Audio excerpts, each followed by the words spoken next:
నమస్కారం. జగ్గంపేట డిజిటల్ న్యూస్కి స్వాగతం. జగ్గంపేట మండల ప్రజా పరిషత్ కార్యాలయంలో శనివారం ఆటో డ్రైవర్ల సేవలో పథకాన్ని కాకినాడ జిల్లా టీడీపీ అధ్యక్షులు, జగ్గంపేట నియోజకవర్గం అభివృద్ధి కమిటీ చైర్మన్ జ్యోతుల నవీన్ ప్రారంభించారు.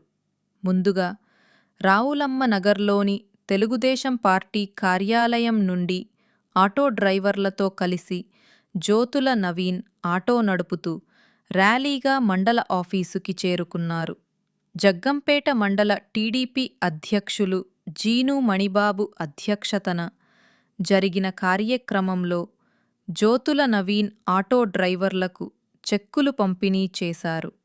ఈ సందర్భంగా నవీన్ను డ్రైవర్లు ఘనంగా సత్కరించారు. అనంతరం జ్యోతుల నవీన్ మాట్లాడారు.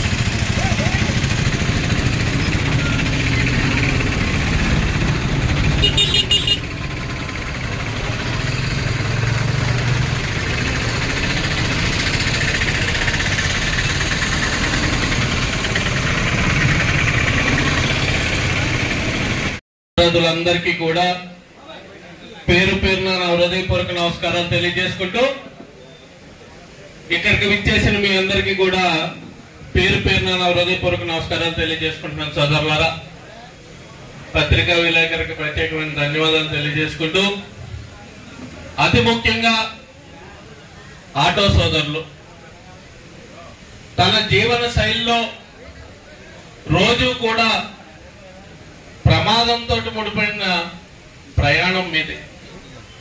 రోడ్డు ఎక్కారంటే మళ్ళీ ఇంటికి వెళ్లే వరకు కూడా ఎలాగెళ్తాం అన్నది ఇంటి దగ్గర అందరికీ కూడా ఇబ్బందికరమైన పరిస్థితే. అటువంటి జీవన శైలి మీరు సాగిస్తున్నారు. ఆ ఒడిదుడుకుల్లో ఇంకా ప్రభుత్వం తీసుకున్న నిర్ణయానికి ఫ్రీ బస్సులో ఇంకా మీకు కొత్త కష్టాన్ని, లేని కష్టాన్ని తీసుకొచ్చి పెట్టింది.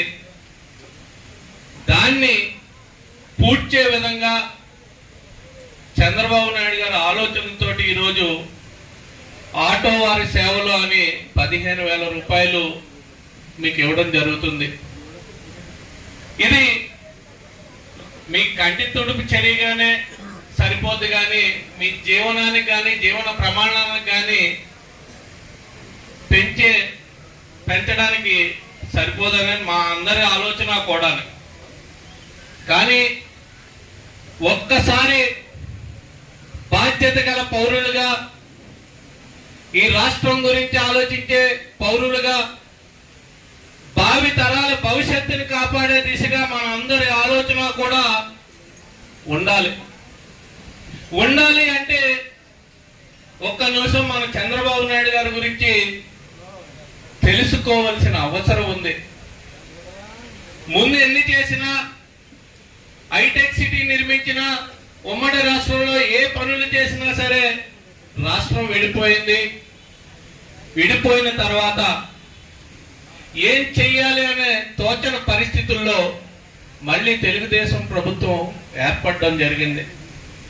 ఏర్పడే సమయానికి 25,000 కోట్ల రూపాయలు, లక్షల కోట్ల రూపాయలు లోటు బడ్జెట్ తోటి, 1,25,000 కోట్ల రూపాయలు అప్పుతోటి, నిలువ నీడ లేకుండా ప్రభుత్వ పాలనని ప్రారంభించడం జరిగింది. ఆ ప్రారంభించడం దగ్గర నుంచి కూడా రాజధానిని నిర్మించుకున్నాం, రాష్ట్రంలో రోడ్లు వేసుకున్నాం, పోలవరాన్ని 70